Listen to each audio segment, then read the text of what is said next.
There are lakhs of people who pass that railway line, and so many accidents happen because of that. So we request you, sir, please take this matter. সুপ্রিয় দর্শক, আরজি কর medical college হাসপাতালের ঘটনায় প্রতিবাদের ঝড় উঠেছে বিভিন্ন মহল। কর্তব্যরত তরুণী চিকিৎসকের ধর্ষণ ও হত্যা মামলায় সোচ্চার হয়েছেন সাধারণ মানুষ।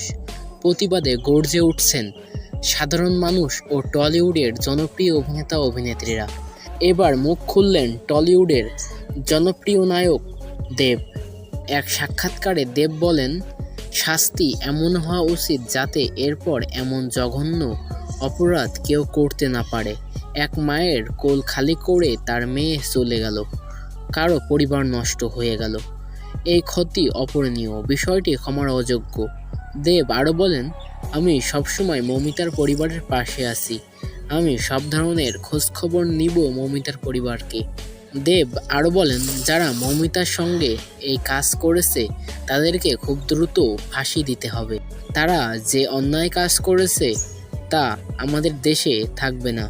মেয়েটির কি এমন দোষ ছিল যে তার জন্য তার উপর এমন জঘন্য কাজ করা হলো? তো বন্ধুরা, এই নির্মম হত্যাকাণ্ডে নায়ক দেবের কথাগুলো আপনাদের কাছে কেমন লাগলো তা অবশ্যই কমেন্টস করে জানাবেন।